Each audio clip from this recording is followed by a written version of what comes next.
Now we're going to check in with one of our favorite people, Miss Brenda Peart. You know, she's been on the show before, and some of you might remember her after a video she made highlighting her first trip to Jamaica.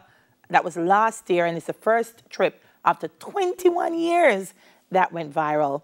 This morning, we're checking in with her. She's in South Carolina. Hi, Miss Brenda. Good morning. How are you? How you doing? Me good. How you do? Well, not cheat me. Me can't even see you, but me take your audio. That's nice. I tell you something. I don't look as beautiful as you do. Make work with that. Morning? Hey, like me tell Karen, me make sure someone put on the bra. I never want to shock the morning people. Lord Jesus, I think you shocked them a while ago. So we've been hearing a lot, Brenda Peart. I said, Miss Brenda, Brenda Peart. We've been hearing a lot about what's been happening in the tri-state area and a lot of what's happening in Florida. What's going on in your neck of the woods? Charleston, South Carolina. Yes. A #1 tourist destination, a cruise ship destination, and a lot of beaches. And trust me, other than this little thunderstorm passing through this morning, they'd be coasting towards 90 with no problem. Miss Brenda, you put on a nice accent for tell me about Charleston a while ago, though. But, you know, it is the Gullah Geechee Nation, darling. Yeah. But the key thing has happened. Unfortunately, South Carolina has gotten an F in regards to the ratings that they've given each state. What? According to social distancing, outbreak measures, and the whole nine, South Carolina has gotten an F. How comes? What's happening? Are people not accepting that COVID-19 is as serious as it is? Or is it because it's a bustling tourist area, Charleston? You have a difference. You have the city and then you have the state. The city locked down early.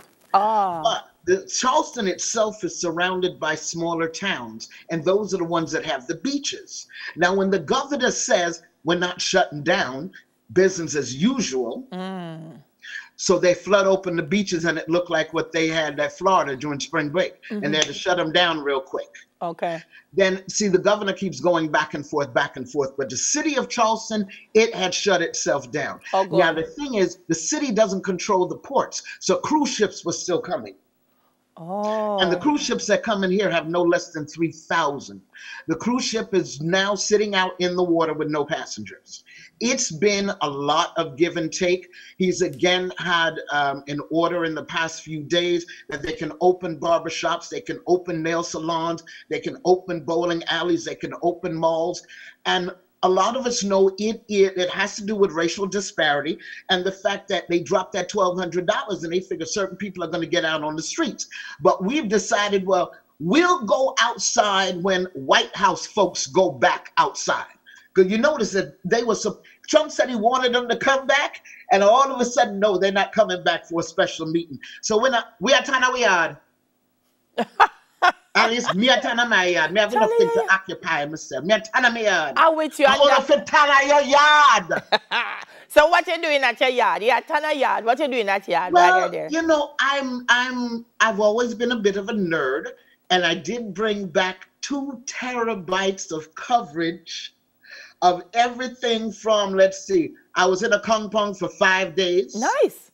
I was there for Qadr Day. I was there for the 109th anniversary of Malika Capo Reynolds' birthday, father of revivalism.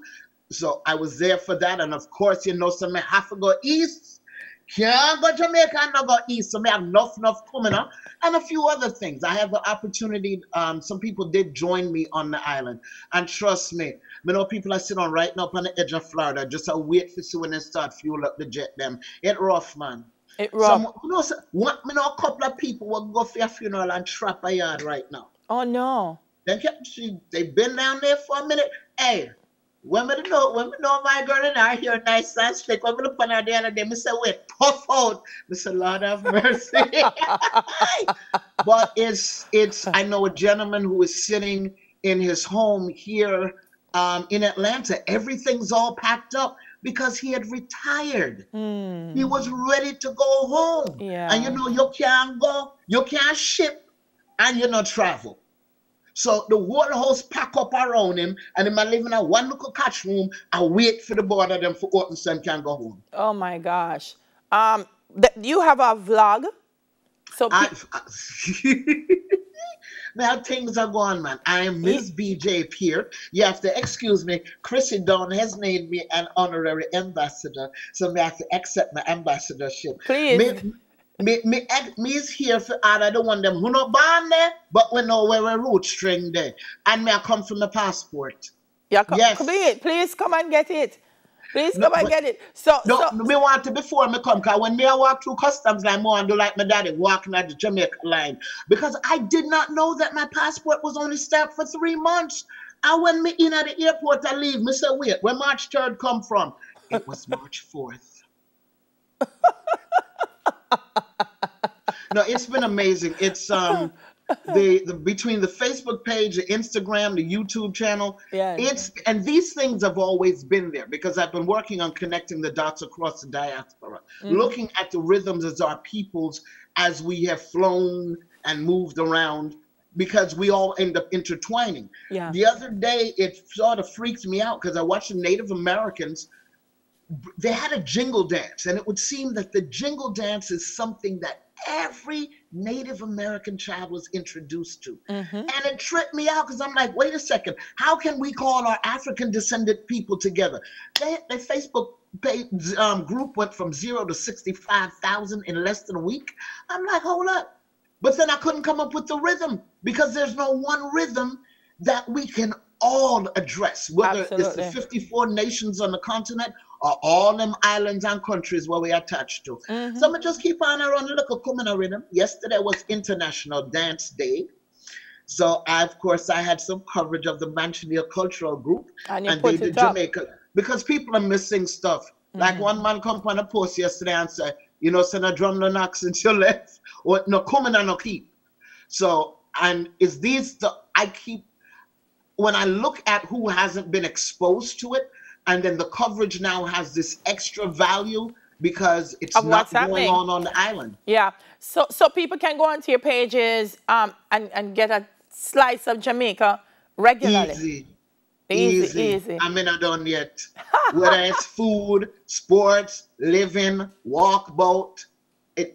Listen. What is it? Waterways. Yes. Fish. Yes. No, it's been an amazing re-entry. Out of the 12 months between March 2019 and March 2020, 7 of them were spent on the island of Jamaica, land of wood and water. Tell me something, Brenda. And I know you spoke with Neville and Simone last year when you were here in Smile, Jamaica. There's something about 2nd and 3rd generation Jamaicans that sometimes I say, boy, them is more patriotic than the 1st generation. It's because we never have access. Yeah. I'm a little different. I'm British born, but they moved me from New York to London and then sent me to Jamaica to go to school. So, but there I know there are a few in my generation, I'm 55 now, who it was the thing in that time, send your children down to Jamaica to go to school. It still works for some people now. I spoke to one lady last night. She said, listen, them not come till them at least lick 1st, 2nd farm of Jamaica. Yeah. Because you not come up here, come give away American styling and thing, and know say a yard people you come from. And that was the thing about me going. It allowed me to understand who my parents were. Me a wash belly. My mother had me at 42. Okay.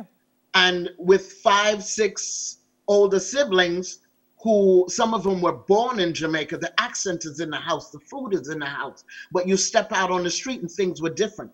Being in Jamaica from 7 to 14 molded, shaped, and prepared this person that you see here.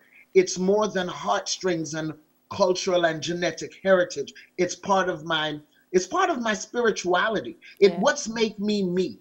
I've been in America long enough to check the box other, to check the box Negro, to check the box Black, and now, based on legal situations, check the box African American.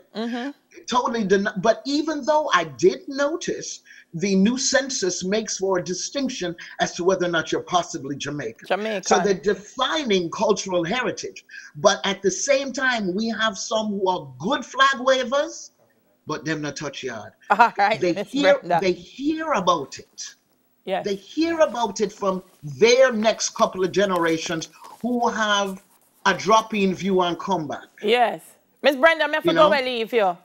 But not long. Me I turn me back. But not long, because I'm going up on social media and see the excitement you're going with. Thank you for speaking with us. Please stay safe. I know you're at your yard. So it was great talking to you.